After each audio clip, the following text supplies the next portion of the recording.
Hello and welcome to the Spark London podcast. Real people, real talk, real estate. I'm your host, Vince Simpson, founder of Spark London, project strategists and managers. Join me as I sit down with industry experts, leaders, consultants, specialists, and perhaps even the odd contrarian. Please note that nothing in our episodes constitutes as advice, it's purely for your entertainment and inspiration only. Now, put the kettle on, make a cup of tea or your favourite overpriced ground coffee, and let's meet today's guests. Hello and thanks for joining. Today I am joined by Sammy Kingston, Chief Operating Officer of Adeline Grantham. Adeline Grantham is a family-run business spanning 4 generations, almost 80 years in London, who specialise in investment and development for a tenant-focused long-term proposal. Sammy, how are you? Very good. Listen, it's great to have you here. Thank you very Really, much. really appreciate it. Now, full disclosure, you are a client, an existing client of Spark. And we're building a fantastic project just now over in the West End.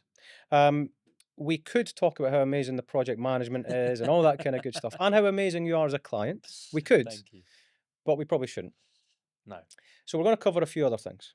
Now, I obviously know you, and I know that people will know you from Steve Berridge's podcast. Shout out to Steve. But I'm keen for our listeners to know a little bit about you. So maybe just let's start with a 5-minute abridged version of your career history and how you come to be in this fantastic studio today. Sure. Well, yeah, thanks for having me. It's definitely exciting to be here.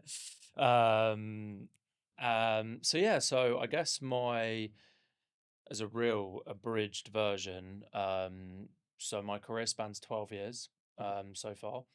And I started at So far as 16. in you're not giving up now. No, Okay. no. Good. That would have been a bit of a bombshell to Yeah. start this I'm podcast. retiring. I'm off. Yeah. So I left school when I was 16, and I joined the very first CBRE apprenticeship scheme, um, which for me was just an amazing opportunity. It gave me the opportunity to go straight into work and learn about real estate from the off, really. Um, and really from there, I gained a huge amount of experience at CBRE, going through various different teams, but predominantly focusing my time in their West End leasing team. Yep. Which is really then sort of shapes a lot of my career going forward. So after 4 years of CBRE, I moved to a kind of niche investment agency where it was very central London focused, really focused on office buildings in central London. But I had a bit of exposure out to the UK with a little bit of industrial and retail. And then sort of following that, it was I had a bit of a brainwave, and a couple of my old CBRE colleagues had moved to a business called VTS, which was a technology business, really trying to shape how technology sort of plays a way in real estate and really tries to improve the way that people operationalize their businesses. Yeah. So I moved there. I was there for 3.5 years, which was just really opened my eyes to something totally different. It was Can imagine. not your typical big corporate. It wasn't an agency. It was Was it a startup or so fledgling for me? yeah. So in the US, they were about 8 years in Yeah. to their Okay, journey, yeah. but they were only sort of three In or the 4 years in in the London. UK, yeah. So it felt very startup in London. Yeah. I joined when there was only 7 people in London. Yeah. And it was they were very much in that time where there was huge marketing budgets. They were really trying to get their name out, but they'd really conquered a lot of the US, and they were really trying to do the same in Bring it in London. here, yeah. And I went into a sales role there, and it was just, we had so much fun. I was flying off to New York and doing all the great things that you Wow. want to do when you're young. So Yeah, absolutely, yeah. and it, like I say, just really opened my eyes to a totally different side of real estate. Yeah. Which was really a lot of fun. Because I guess when you're and I've been at CBRE as well, and it's great, not to disrupt you too much here, but it's a very specific type of environment, For sure. and it's green. Let's be honest, right? It's green, and when you kind of leave or you do something else, you realize there's other ways of doing things, really. And VTS was your big kind of eyes open moment. 100%. Yeah, 100%. yeah. I think I always thought as property as buildings and agency and leasing and investment, and because that's what gets the headlines typically. Doing deals, yeah. 100%. Yeah. And so being there, it just opened up my eyes, and arguably moving on to where I am now in my career has probably made me thought or think about things really differently, actually. Yeah. Although ironically, moving on from VTS, I then went back into agency. But it did feel like a natural But with step. different experiences. 100%. So that counts for a Yeah, lot. for Yeah. sure. Yeah. But it felt very natural, and I think, and I mentioned this on Steve's podcast actually, in that Don't shout out too much to Steve. um, in that relationships have really formed a big part of my career, Yeah. because typically when I've moved, it's been due to a past relationship that I've had. And when I moved from VTS to Kontor, that was no different. Kontor, which is founded by James Townsend, and one of the partners, Andrew Gibson, were some of my past employees at CBRE. So that felt like a very, very natural move. Yeah. And really to move back into agency, which was something that I had missed, admittedly. Whilst VTS opened up, like I say, a lot of different things in my mind about how property can interact with technology and that sort of thing, I did sort of miss, being on the front line, I guess, Yeah, if sure. that's a way to put it, and Yeah. doing deals. Yeah. So I moved to Kontor, which Kontor was just an amazing business, and they still are an amazing Yeah. business. Yeah. It was young. They are almost like a machine, Okay. but an incredibly well-oiled machine. Okay. And if you think of, like I sometimes see videos of like these like biscuit making factories where you Yeah. see all these, but it was almost like that. But instead of having thousands of machines, there's like 10 that do the job of all these thousands of machines, Okay. and they just do it more efficiently. So it's an efficiency kind of. I visualize that as an efficiency model. 100%. Yeah. 100%. Okay. But Right. when Right. I moved there, they were a 10-year-old business. Mm. So it's not like I was moving to a business that I didn't know much about, or I didn't know the people. I knew what they were about. I knew the people, and I knew that I was going to somewhere that was really trying to grow Yeah. and really trying to be a bit of a disruptor in the agency market. Yeah. Yeah.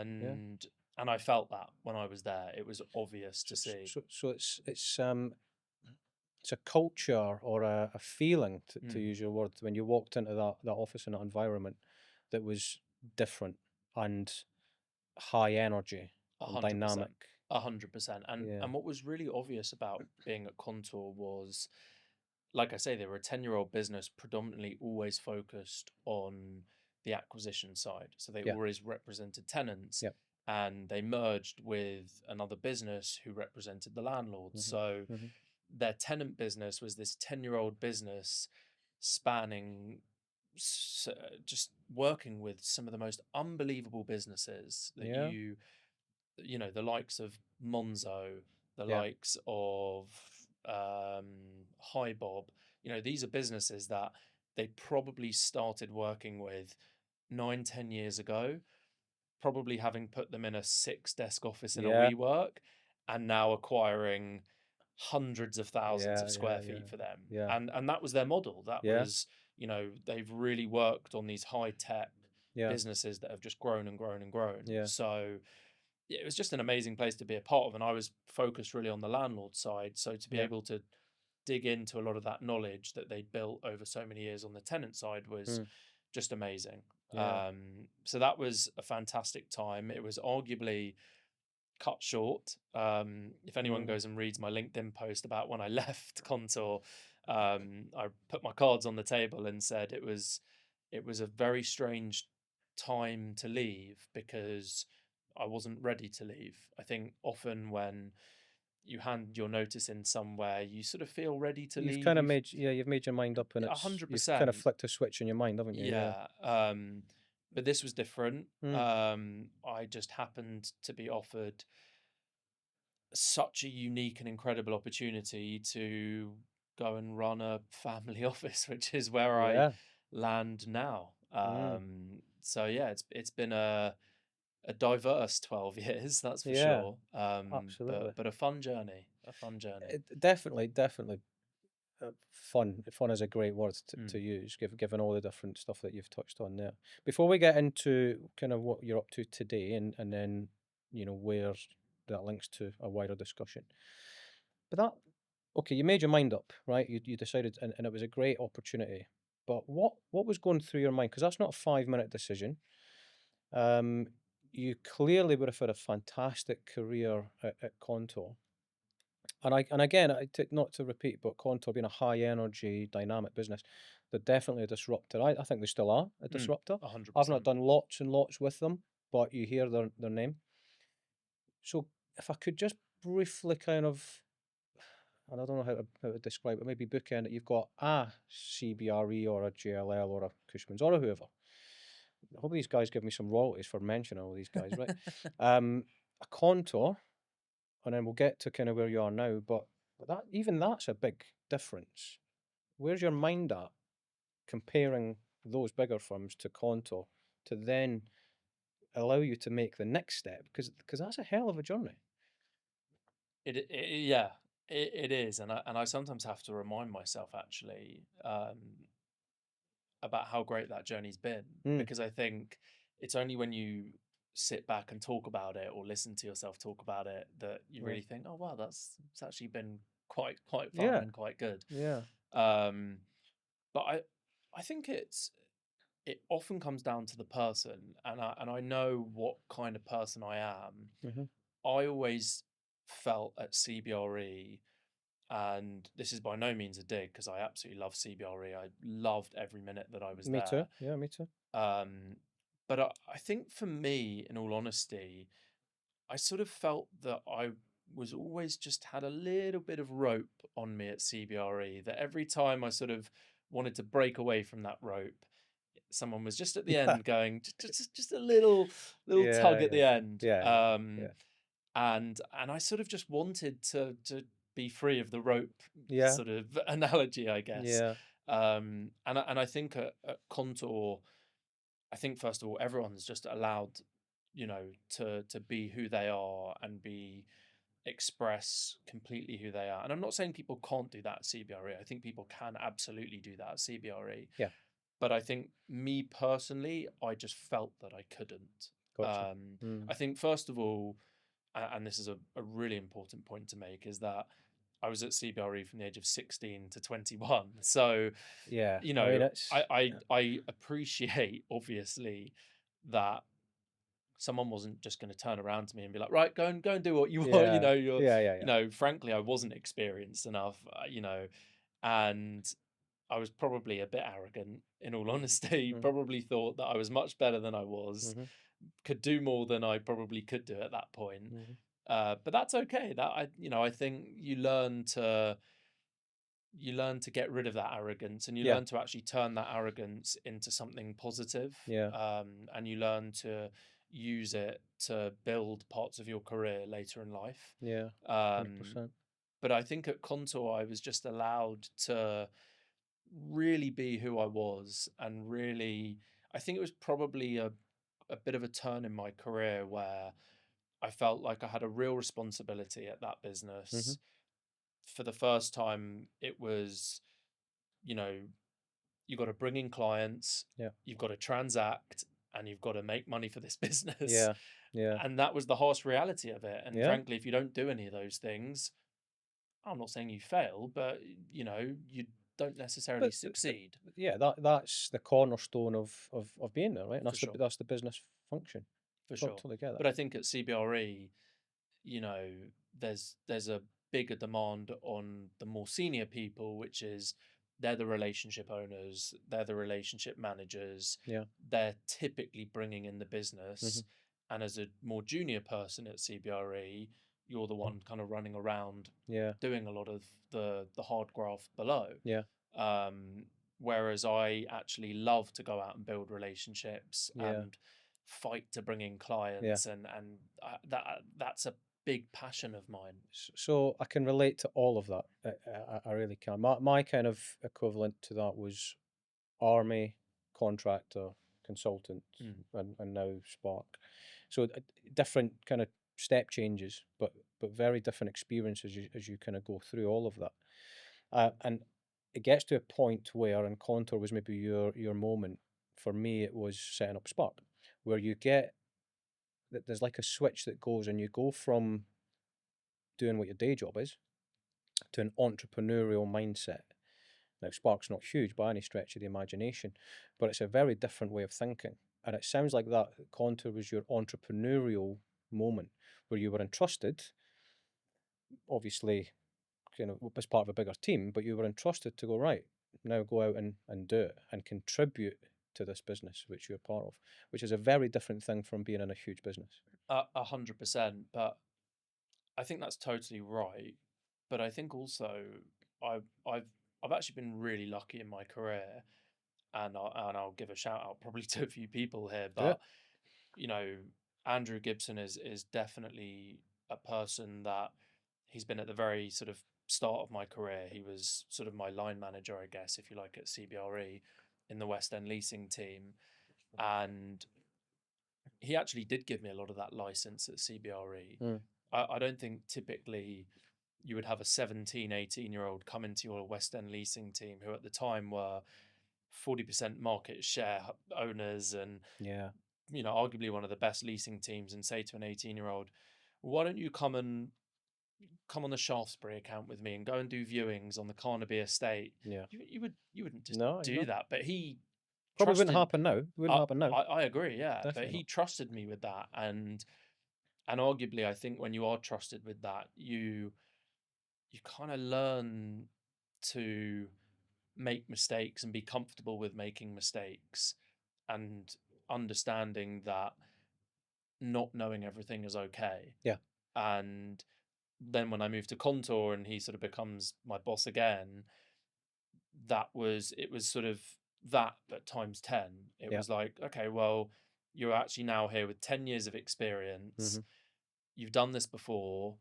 You can go out and do this, and you're Yeah. good enough to do it. Yeah. And I don't need to sit here and tell you what to do, Yeah. because even though you haven't done leasing for 3 years, you know what you're doing here. But you And knew that you as a was person as well. 100%. And Yeah. and that was his first message to me. It was like, Yeah.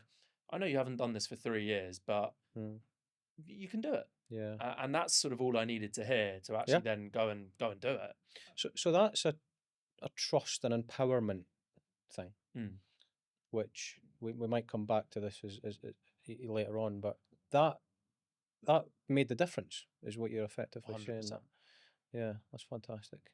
And to go back to the which again I can relate to, is the arrogance, confidence, experience. There's a bit of a journey there, right? When anyone starts 100%. out in any career, and it's absolutely fine and it's normal.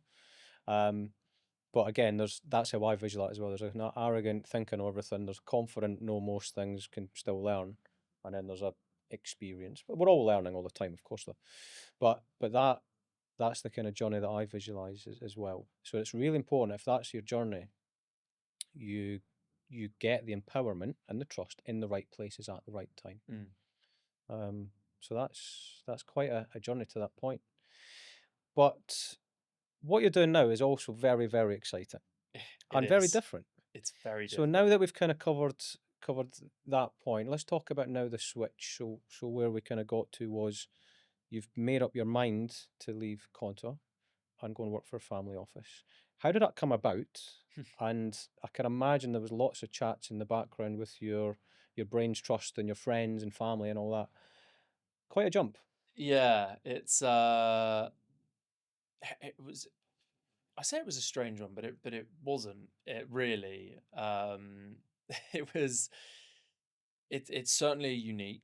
Hmm. It's a really, really unique situation I'm in. I definitely can't deny that. Hmm.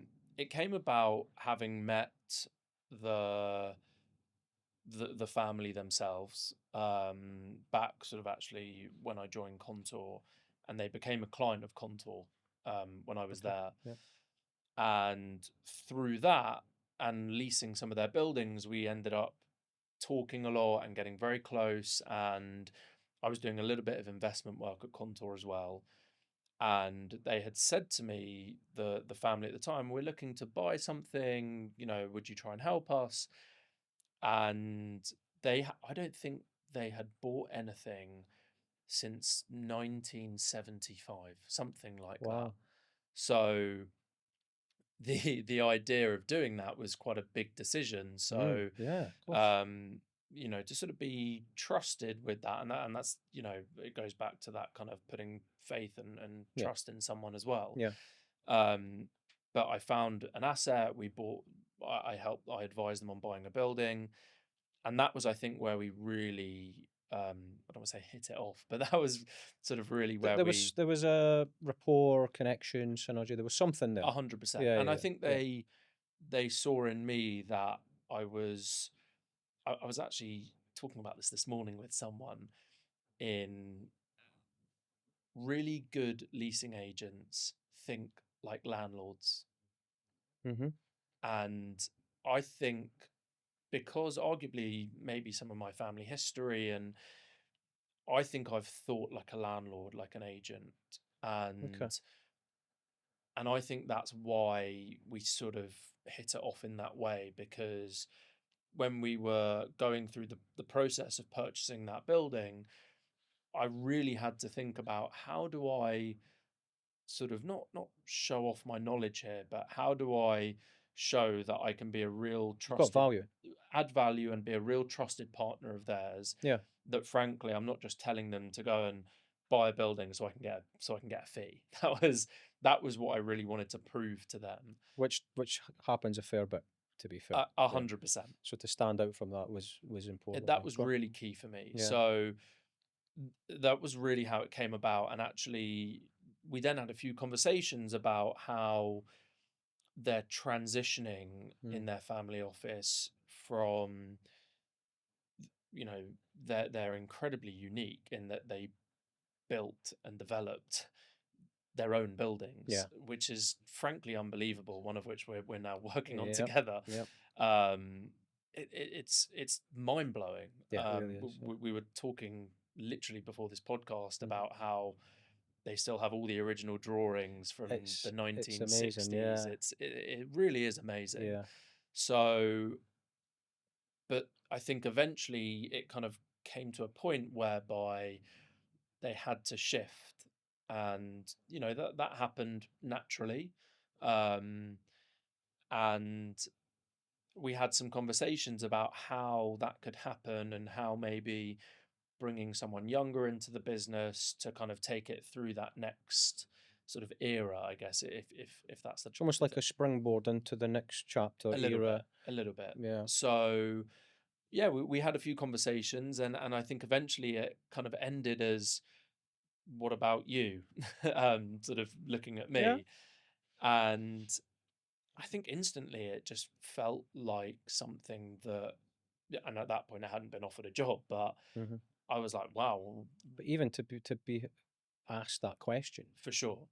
it's a Yeah. big deal. Yeah. And I had to really think to myself and have a kind of big boy moment, if you like, of, you know, am I good enough to do that? Do I know enough to do that? Am I experienced enough to do that? Am I old enough to do that? Hmm. All of those like Yeah. questions go running around in your mind. Yeah. And I got to the point where I thought, well, I probably maybe aren't quite good enough to do that. I'm not quite experienced enough to do that. Maybe I'm not quite old enough to do that. But there's only one way to find out, Absolutely. which is to go and do it. Yeah. So I sort of just dived into it, and Yeah. we, a few conversations became a few more conversations, and Hmm. eventually they offered me the job to come in as their COO and really kind of run their business through, what might look as the next 10, 15, 20 years. Yeah. And I think I've said this before, but that was really how it was put to me.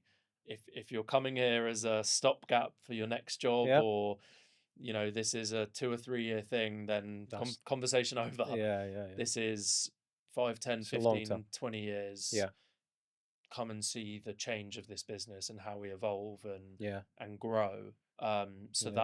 that was a big thing for me as well, because that gave me a bit of security, a Mm. bit of a lot of trust, Yeah, it's which huge. is amazing, which you have to give back, of Yep. course. Family offices, typically that's their number one thing, which is trust. That's Yeah. absolutely their number one thing, and Mm. it definitely is here. Yeah. They want to, whilst I need to trust them, and they absolutely need to trust me. Yeah. And ultimately I'm in charge of running an incredibly successful business that's run for, like you say, in almost 80 years, Yeah.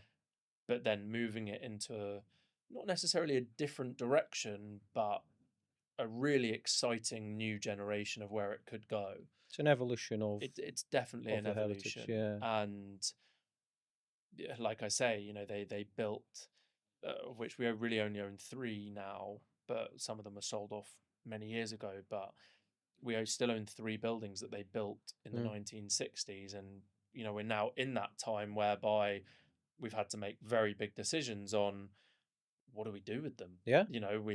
They haven't been touched Yeah. really in so Mm. many years, so you got to make those big decisions. Do Y- we y- develop? Do we sell? Do Yeah. we, whatever it might be? What do you do?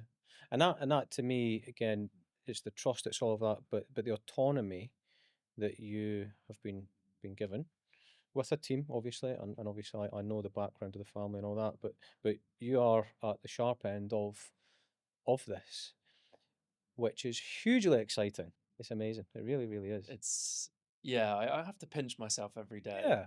Well, I think you're Definitely. doing a fantastic job, by the way. Thank you. All right, and I'm and Thank I'm you. clearly not just saying that. It's a real pleasure to kind of be part of that journey with you. And I'm excited for you. I really, really am. Thank you. Hello, me again. Sorry to interrupt. I just want to give a few seconds to our sponsors. Yes, it's us, Spark London. At Spark London, we are not just project managers, we are project strategists. And yes, there is a huge difference. Clients come to us to avoid the same old project mistakes, cost overruns, and delays by thinking strategically about their project. To find out more, visit us at spark.london or find us on LinkedIn. All links are in the show notes. Now back to the conversation. You touched on something there a moment ago about and I don't want to kind of bring up the whole imposter syndrome thing because we've both spoke about that on previous occasions. But the one thing you did that's just jumped out to me there was, am I old enough to do this? Now, I think in a nice way to recognise you are a young lad, all right? I'm youngish, slightly, don't know. But there's definitely a difference here, right? But coming back to the, am I young enough or old enough, depending how you look at it. What does that really mean? And given the unique situation you're in versus other people in your age or your Mm. range, perhaps in other organisations. Now, let me kind of give context before I kind of ask my question. Some people start their career young, Yeah. and they'll go to, if they get into property, they'll go to one of the big 3, 4, 5, right? And they'll probably start on a grad scheme. A good chunk of them will stay there and progress and progress and progress, and they'll be there 10, 15, maybe 20, longer, in fact. A lot of them don't move, and they'll get great experience. Fantastic. But you've done something pretty different. You've moved around. You Mm. were at VTS, which brought in a different dynamic, Kontor, now where you are. That's two very different kind of paths, right? And I guess my question is, do you think generally that's a good, smart thing to do these days in today's world? And my kind of follow-up question to that would be, what does that mean for the demographic of the property industry? What's right, what's wrong? Is there not a right, wrong? But how has demographics changed? Mm. There's a lot going on there, but I think you know what I'm getting at. I think so. Yeah, I think the age thing to start is a really interesting. I always think experience tends to sort of. I don't want to say it's more important than age, but I think I always hear football managers say it. Football managers Okay. always like when they throw on a 16-year-old Right. and they say, well, if he's good enough, he's old enough, I guess that makes sense. Yeah. which makes total Yeah. sense. Yeah. Yeah. If the 16-year-old central midfielder is better than the 30-year-old central midfielder, Mm. then you're going to play the 16-year-old because he's better off to do that job. Mhm. So I actually always think about that. That's a good analogy. Yeah, To keep in look mind. at Wayne Rooney. He started playing when he was 16. He was probably the best player on the pitch when he was 16. Yeah. So And he's done all right. he's done all right. He definitely has. That's as far as my football knowledge goes, by the way. For anyone that's like, Vince, you don't know anything about football. You're right, I don't. But I know him. That's why I picked Wayne Yeah, Rooney. good, I thanks. thought you were probably going to at Throw me least a know bone. who Wayne Rooney is. But yeah, so I think it's really interesting when you say, like, exactly. I think everyone has that idea of what their typical route looks like. And I don't think my route, my route isn't typical at all. No. Because I left school at 16, and even though I went to join CBRE and was within that big corporate and I was part of a scheme, I sort of never felt that I was, of that kind of typical route per Yeah, se. sure. But I have lots of friends who have done that exact route, like you've just talked about. I have lots of friends who joined CBRE, I don't know, 5, 6, 7 years ago. They're still at CBRE. Yeah. Mm-hmm. And that's okay. That's absolutely fine. Everyone chooses their own route and their own destination. Mm-hmm. I think there has to be a point where that mold gets broken, and Yes. or frankly, people just have to go and break it. Yeah. And I think there's, I can only talk for CBRE because that's where I worked, but there's such a big emphasis when you're there on it's almost like your route is laid out for you. It's Well, like it is. it is. There's right? a career path. There's time, approximate time in grade. Hmm. There's a promotion. There's titles. It is pretty mapped out. If you still need to earn it and deserve it and all that, but it's there if you want For it. sure. Yeah. I always I actually made this analogy to my dad the other day. We were having a really similar conversation like this, and for those who don't know, I'm an Everton fan, and we go up to the games quite a lot. We take the M6 motorway, and we have this same debate every time that we go on the M6. Father son time, brilliant. Which is, do we take the toll road and Right. pay £10, and it will probably get us there a bit quicker? Yeah. Or do we not take the toll road and not pay £10? And we might get there in the same amount of time. We might save £10, but there's probably a 50-mile-an-hour zone on the not toll road. So you're making all these decisions in your head. Like the sat nav is saying one thing. It's, do I ignore the sat nav? Sure. All these things are going through our heads, and I always think it's like the people who are comfortable enough to go off the toll road. Yeah. Who think, I can take the easy ride. I can pay my £10. Yeah. I'll go on the easy road. It's probably going to get me there quicker. Yeah. But I think the people who break that mold and just do something different, I always think they're the real winners. Don't get me wrong, there's been some unbelievably successful people at all of these big firms who have been there, 20, 30, 40 years. And I don't blame any of them. I think if I was at CBRE now, running a team at 28, having been there for 12 years, this conversation might be very different. It would be, yeah. But I can only talk for what I've done or what I've seen. But I think that, unfortunately, that sort of I'm always trying to think of the best way to say it, but I think that route into property of, I'm going to go to university, I'm going to do a master's in real estate, I'm going to then do a graduate scheme at a big firm, that I don't think it's really changed. Certainly in the 12 years that I've been in the industry, I've almost never seen that change. I think that's, typically, Yeah. as a bit of a cliche, still the route. And I think that then creates a demographic whereby, well, the demographic is probably very similar to the demographic of 10 years ago. It probably hasn't really changed that much, I don't think. Okay. The one thing I would say is I was on the first ever apprenticeship scheme at CBRE, Mm. and a lot of the bigger firms followed in creating apprenticeship schemes, and CBRE has done one ever since. Every year they take in 10 to 15 apprentices from 18 to 21 or 18 to whatever age. Mm. And I think that is a fantastic opportunity, and Yeah. I think that is creating something different and is giving more people opportunity who maybe don't want to go to university, who Mm. can't afford so, or whatever it might be. Yeah. But that Yeah. is definitely giving people new opportunity, I think, Sure. which I think is really positive.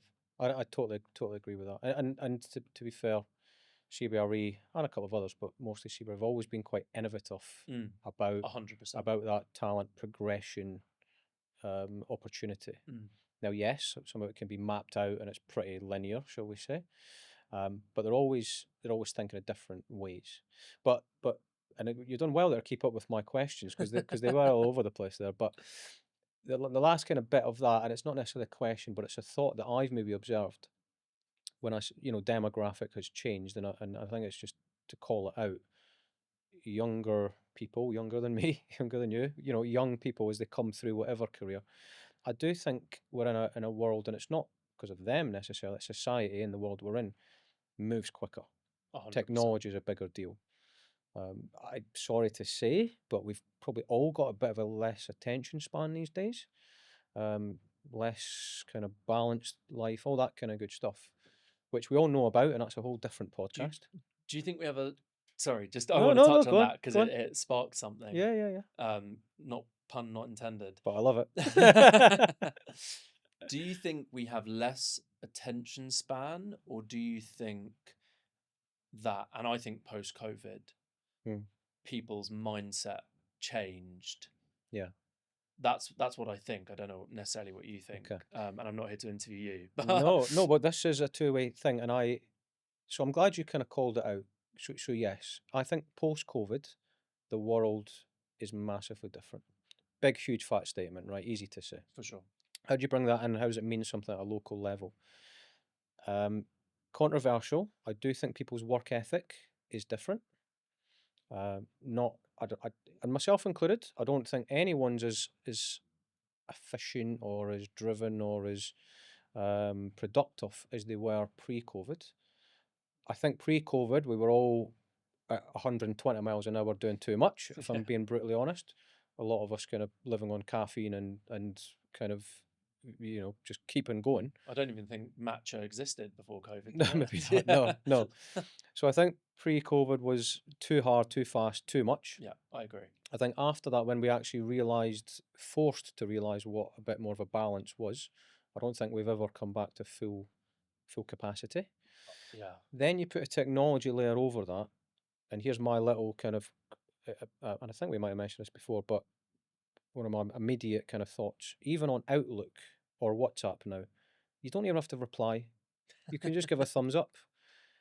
It's quick, it's easy, but how bloody lazy is it? Yeah. And is that real? Is that real interaction, real communication? I'm guilty of it. I am. I don't like it though. Yeah. So I think technology's got a huge part to play in that, where we don't have to think as much. AI, we might touch on AI if we've got time, but that's putting another whole layer over it. So again, the shift for me is it's exponential, and I don't know where it stops. Yeah, To be honest. I totally agree. I have to say though, I think there's pros and cons to the post-COVID world, if that's what you want to call it, Yeah. because I absolutely agree. I think everyone was going way too It's quick too much. Yeah. pre-COVID, and I think what it did was it reset a lot of people into. I think the pros was, well, what's really important to me. I think that's Yeah. really important. Yep. And that frankly could be anything. That could be, you know, if you've got kids and you want to get home to Yeah. see your kid go to bed, or Yeah. you want to have bath time, Things that matter. or you just want to go to the gym before work, Yeah. or whatever it might be, or you know, you just want to keep healthy and go for a run at lunchtime. Yeah. You know, that was never a possibility pre-COVID. Yeah. If I'd have turned around to someone pre-COVID in the office and said, I'm Yeah. just popping off to the gym at lunchtime, Yeah.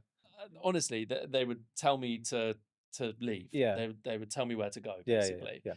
You know, whereas now that has definitely changed. You Yeah. know, you can go for a run at lunchtime because Mm. you know that's you got to be healthy and you've got to Yeah. live a balanced lifestyle, Yeah. and actually I think that is good, in all honesty. 100%. Not Yeah. everyone will agree with me on that, and that's I don't think it's controversial to say that, but I think, and my dad definitely wouldn't agree with me. The idea of going to the gym at lunchtime for my dad is probably Yeah. horrifying, but Yeah. you know, that he's probably of a certain generation, which just thinks like that. But Mm. I definitely think, you know, people definitely get in later to work now, for sure. Yeah. And again, that's because, you know, people probably didn't do the school run before, or people didn't go for a run before work, or go to the Mm. gym before work. Whereas Yeah. I did it this morning. Yeah. Admittedly, I was actually in quite early this Mm-hmm. morning, but you know, I went to the gym this morning. I was in the office at 8:15. You know, whereas previously I'd probably in the office at 7:45, 8 Mm. o'clock, having probably not been to the gym, Yeah. woken up quite tired. Yeah. So you know, I'm just looking after myself a bit better now, Yeah. and I think that's a real positive. Totally agree with that. And I think, just to be clear, that the positives that come out of it again are absolutely fantastic, and it gives us all that opportunity to think in a bit more of a balanced way. But it kind of comes back to what we spoke about earlier about the trust and empowerment thing, because depending on the scale and nature of the business, or the policy, you know, you can be entrusted, but that's got to be returned in some way. So you've got to still do the work for the day. It can't become, dare I say, you know, taken advantage of, I guess. And Yeah. that's the demographic question mark, which I've probably got some views on, but I've got a limited view of that, you know, given the size of Spark compared to other big businesses. But that's kind of where there's probably an industry-wide question mark still. Okay, people are empowered, they get more of a balance, which means they're happier, Mm. which means they should be efficient and have a good output. Can it be proven yet? Is it true? Is it genuine? I don't know. Not sure. And again, I think this is where people would be divided on, yeah, no, it definitely works. People are happier, their output's better, and they're just healthier. Mm. Great. Seems automatic. There'll be another school of thought that says, well, I've kind of got to let them do it, but it's not as efficient as it used to be, and we don't get as much done. Maybe it's generational, not Yeah. sure, don't really know. Maybe I have to get your dad on and find out. Be a very different Oh, podcast to this it really one. would, yeah, it really would.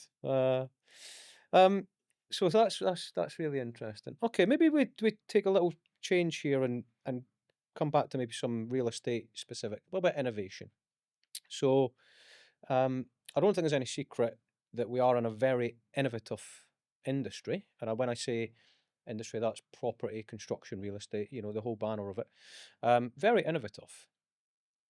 But I feel, and this is my thought, I'm not projecting it on you, I feel if you kind of bring it to the UK and maybe even London to a degree, innovation is one thing, but I do feel that we're still stifled or slow to adopt or integrate the right innovations. I think we can just do more and do better. I mean, we're British. We love bureaucracy, red tape, and a new law every 5 minutes, and then a variant of that law, and it's hard to keep up. I just feel like we could do so much more. It's a big fat statement, though. What do you think? I've I've always felt like we are behind generally, and you know, when I was at VTS, actually, we did a lot of work in New York, and if you think we're behind, they're further behind. Wow, right, okay. So I actually think that really in the last 2 years, I think we've moved uh, probably quickly, more quickly in the last 2 years Yeah. than we have probably in the previous 10 before that. I Okay. really do Yeah. think that. Sure. And I'm probably specifically talking about offices, Right. whereas I think certainly in the flex space, that has just gone from 0 to 100. Yeah. It's just insane. Yeah. The idea that, I mean, imagine 10 years ago being a landlord, having to even think about fitting out a space Yep. for a prospective tenant, Yeah. and then spending all the money fitting out the space, Yeah. which, we're being advised as landlords that you've got to make it top quality, because if it's not top quality, No one's going to it want won't it. lease, Yeah. which costs more money. Yep. To then get a 5-year lease with a 3-year break. And when you run the numbers, you go, if they break here, I'm probably going to make no money. Yeah. Yeah. So these are the challenges that landlords are having every day. Yeah. And so the flex space is bridging that gap a little bit. Yeah. But even still, I mean, you look in the West End at some of the prices of these flex spaces, and Yeah. it's astronomical. Yeah. Seriously It really is, astronomical. And I don't know how some of the tenants pay it, but Yeah. a lot of these flex spaces now, what they provide is insane. It's like walking into a 5-star hotel. You basically, with the exception of a bed, I mean, you could basically live in some of these flex spaces. And there are operators doing that kind of thing as well. Slightly different, but yeah, there is. Yeah. So Yeah. I think innovation in that aspect has moved really quickly. Yeah. But I think, innovation in terms of, I think just the way that we interact with one another, and just the way that, some things have honestly moved backwards, in my opinion. When I was at Kontor, the idea that you could just pick up a phone to someone, people just don't answer the phone anymore. No. 10 years ago, everyone answered the phone. Yeah. Everyone answered the phone. Mm-hmm. And now, I mean, you could go 2-3 days without someone like returning your call, or they'll send you a WhatsApp. Yeah. Sometimes I call people. This really frustrates me. Go on, let's get it out. Get off your chest. Sometimes I call people, and then 5 minutes later they WhatsApp me back going, "Is everything all right?" or "What's up?" Yeah. Okay. Yeah. And I'm thinking, well, why haven't you just called me back? Yeah. And then you end up having This a isn't WhatsApp. aimed at me, is it? No. I do But love then, a WhatsApp. but then you end up having like a WhatsApp conversation with them, instead of just having probably a 2-minute phone call with them. And sometimes it's honestly nothing. Ask them a very quick question or whatever it might be. Mhm. But then you end up going back and forth on WhatsApp. So I think, Yeah. and that, some people would argue that is innovation, because, is that quicker? Is that more efficient? I would argue it's less efficient. It's less personal, that's for sure. 100%. Definitely less But personal. I think property has become a bit less personal, actually. Yeah. And that's one thing I really love about this business, is how personal this business is. Definitely, yeah. I think to all of the buildings that I'm involved in, whether it be agents or project teams, or I always want to see people and hear from people and hear what they're up to. Frankly, even if there's nothing to tell me, just call me and let's have a chat for 2 minutes, because I think that's a great thing about this business, that it is so personal. Yeah. And I think we've lost that a little bit. Totally agree. And the coffee chat, a beer, whatever, so important. 100%. That and again, this is me on the other end of the kind of age spectrum, I guess. Really realizing the importance of that. 100%. That kind of face-to-face time.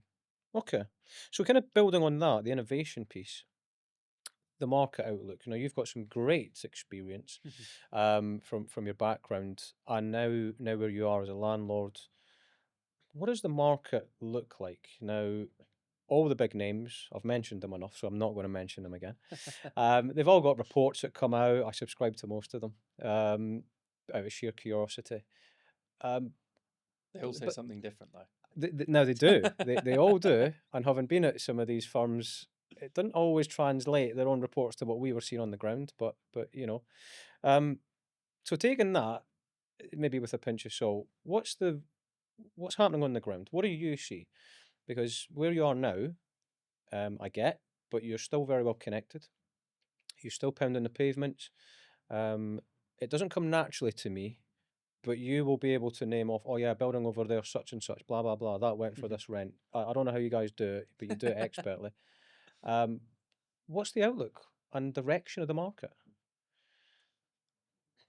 it's probably harder to predict now than ever, I think, because there's so many different factors involved in the market. Mhm. In that, when I was an agent at CBRE, I don't want to say it was easy, but and I'm thinking specifically about offices here in London, but the way that office leasing was done 10, 15 years ago was, as a landlord, you would present a Cat A, Yep. white box space to the market, which was leased on probably a 10-year lease, maybe a 5-year break, Mhm. a decent rent-free package, Yep. and that was it. It was all kind of, I don't want to say cookie cutter, but it was It, variants of but it very was, much the same there thing. was a structure Yeah. to it. Yeah. Of course, there's always going to be a bit of differences, size of property, Yeah. pre-let versus non-pre-let. There's always going to be those differences. Yeah. But your average 5,000 square foot office floor in the Yeah. West End of the city was pretty straightforward. Yep. And now that is totally different. Yeah. Because now you've got your average 5,000 square foot office floor, which is potentially, if you're a tenant going out to market tomorrow, and let's say you want to look in Mayfair, St James's, Marylebone, Fitzrovia, Mhm. 5,000 square foot options. I could probably bring up a list of 10 options whereby 10 years ago you would probably be comparing apples v apples. Yeah. Sure. They would all be white box, all Cat Yeah. A. Yeah. Yeah. Okay, the rents would be different. Mayfair probably a bit more expensive. St James's a bit below that. Yeah. Marylebone and Fitzrovia kind of similar, but a little Mhm. bit below Mayfair and St James's. Whereas now, I'll probably give you 10 options. Probably 8 of them have been fitted Yeah. by 8 different D&B companies. So they all look different. Yep. You've then probably got 2 white box spaces. Yeah. And you've got, let's just say, a rent of £140 a square foot in Fitzrovia Yeah.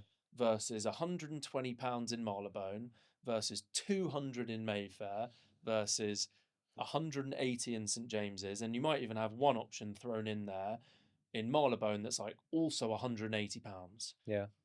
And then on top of that, your agent might go, why don't we look at some flex options as well?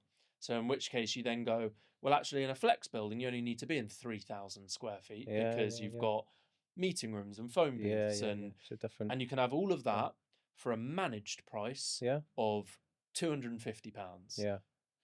Or It's a lot to reconcile. It's a hell of a lot. and as a tenant, Yeah. it's really hard to get your head around. Yeah. Really hard to get your head around. Yeah. Honestly, even as an agent and as a landlord, it's hard to get your head around. Yeah. I know, when we have vacant space, Yeah. our agents are now going, do you think that we should offer it managed, or do you think that we should have a flex angle to it? Or do you think we should fit it out? There's way more questions. Yeah. And I think, first of all, the pricing needs to just realign at some point, Okay. because I think it's just gone like that for Yeah. too long. Well, everything has, to Well, be fair. well, but everything has. but Yeah, but when it everything comes has. to rents, I don't know if you've bought olive oil lately. It's I can't. like £7 now. I'm a coconut oil kind of okay, guy. fair enough. Yeah. It's outrageous. But rents, build costs. If it's, well, even if it is a fitted out space, right? But everything's gone like that, It's like crazy. that. And from a business perspective, depending on what sector they are and scale and size and all that, that really affects how they look at space For sure. and capex or rate of return and all that kind of stuff. It's so complex. For sure. And I think I haven't really given you an answer as to what the outlook looks like, but I think that I personally think that tenants will definitely come back to the office more. I Yep. think that's already sort of happened. Yeah. I think there's still companies out there that work 3-4 days a week. Yeah.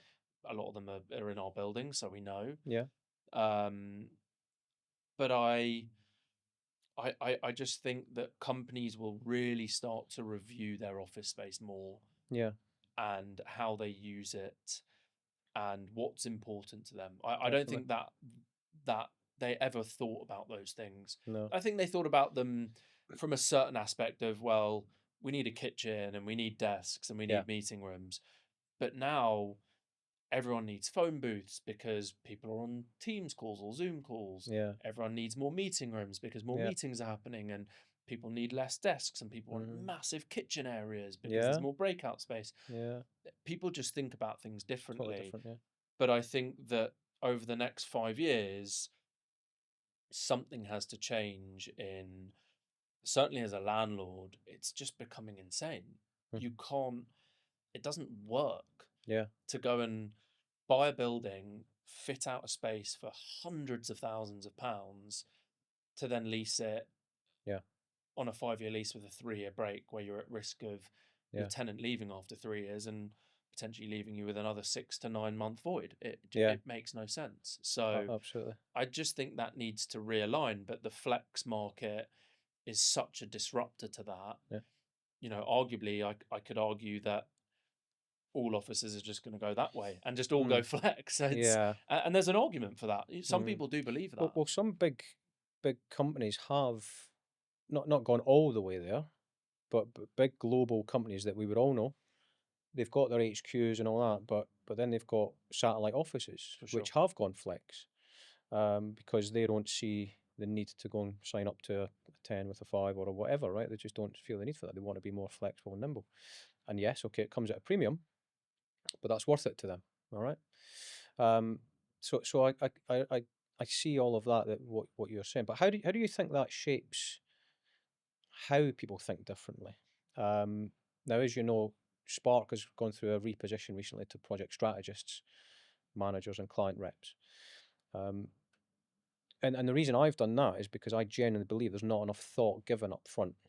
The world seems to rush towards project management mode Mm, without asking some of these questions that you're touching on, right? And now those are business drivers. for sure. They're not project management things. Okay, there's a brief, go and get some contractors and babysit these contractors, right? I'm really belittling it, of course. Yeah, But there's a whole chunk of stuff that's so critical to that project piece that actually you need to think about calmly, carefully, and strategically. 100%. And that's where I'm positioning myself. Well, Um, I think you need to think about everything more critically now. yeah, yeah, Everything has to be thought about more critically, in the sense that, and I learned this as a landlord, everything costs money. yep, Everything costs money, and it doesn't matter what it is, hmm, how big, how small, everything costs money. yep, And everything has to just be thought about more yeah, critically. yeah. And I assume that's probably where you're going with your question, because I interrupted you halfway. No, But no, it was no. I guess it is. Everything costs money. Everything has a time cost, and a time cost translates back to money.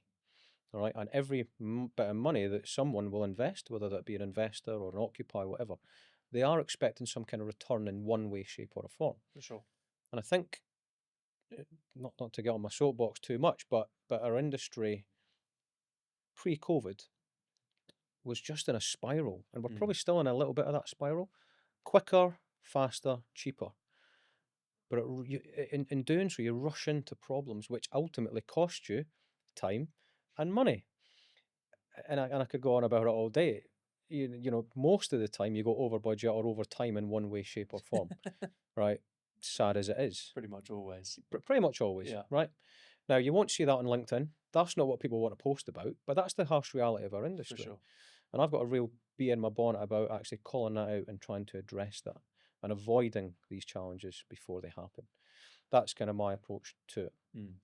Um, so, in what you're saying with the direction of travel of the industry, or the market is probably a better word, I get it, and I'm kind of trying to align myself where I see it going, and it's hopefully a calmer thought, a more strategic outlook, to then get the right answer, the right product, and the right 100%. return, which is surely far more comfortable for everyone. I Surely, agree. I, yeah, I, I think everything just needs more thought yeah, these days. yeah, Everything, yeah, and I've almost never really thought about that myself. mm, It's sort of only, and whilst I'm a thinker, and I do think about things, it's only really in this job that I've noticed the attention to detail that you have to have on everything now. is just vital. You can't miss anything. You can't miss things. Yeah. You can't afford to, No. frankly, because like you say, everything costs money. Yep. Everything has an impact, Yeah. and usually something that has an impact will have an impact on something else. And you don't even realize it at the time. Correct. You got Yeah, to try and join these dots for sure. and be really kind of forward thinking about what can happen. Yeah. Okay. Sammy, this has been a fantastic chat. Thank you. I It's think been that's great. probably the right time to start rounding it up. Shall we have a bit of fun on the way out? Sure. Sure? Let's do it. Okay. Right. Now, in here, in this beautifully branded Spark bag, is a load of numbers, and I cut these up and folded them myself. All you've got to Wonderful. do is take one, Yeah. and then I'll do the rest. Okay. I was warned about this before, but wasn't told anything. No. Now, this Okay. could go really right or really, really wrong. So we'll find out. I have got number 4. Number 4. Okay, so there's 1 to 10 in there, all right? There's lots of them. So number 4 is a future you. Wow. Okay, so you're to leave yourself. This is quite ironic, actually. We spoke about WhatsApp. You're to leave yourself a 30-second voice note for your future self. Could be next week, could be 2 weeks, could be 5 years, 10 years from now. What do you hope you will have learned, done, stopped, fixed a problem? Leave yourself a future voice note. 30 seconds-ish, go. You did say I'd have to think on the spot. We'll cut out the gaps, it's fine. I think. It's to yourself, remember. Okay. Right, here we go. Okay. Sammy, this is 10 years looking back, and I hope that you have really taken on all the advice that you've been given from different people, that you've tried to understand everyone's perspective that you've come across, and that you've been respectful to everyone's opinion, and that you have always tried your hardest in giving everything that you can to everything that you've done, and just been the best version of yourself. That's beautiful. I think we should all send ourselves that I voice. think we should. Yeah. I had to really think about that. Yeah, but it's true words. It is, words. but I think about that a lot, actually, because I often think about how people view me. Yeah. And you'll know this better than anyone, because we have a project meeting every 2 weeks on what we're working on. You know, I walk into that meeting room every week. Sure. And look around and go, I'm the youngest person in here, but I'm probably the most important. Yeah. Which is a really weird place to be. Yeah. And I always think about how people perceive me and what I say or what I do. Mm-hmm. Yeah, and it's often, you know, sometimes the best thing to do is just do nothing. You know, Yeah. I actually often say that to you. It's actually just Mhm. like to sit there and just Yep. you know, see what's going on. Mm-hmm. But I'm always thinking about how to be respectful and really take on everyone's opinion, because everyone in that room, or frankly any other meeting or any other room, they're saying something for a reason. Yeah. Because that's really what they believe that is right in that moment. Yeah, sure. So I think about that a lot in really trying to understand people's perspective, and you know, I think I'm learning that more and more every day, but I hope in the future, looking back, that I can really try and think that I've learned that throughout my career. Well, I would the self-awareness piece in our industry, or any industry, I guess, but in what we do, for me, so important.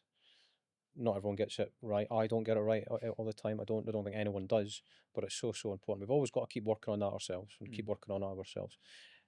that could have been that could be an hour in itself to talk about Yeah, that. But probably. we'll wrap up there. Thank you very much for leaving that Thank you feature very much voice for note, having me. and it will be online forever, so you can actually test this out and see if it works.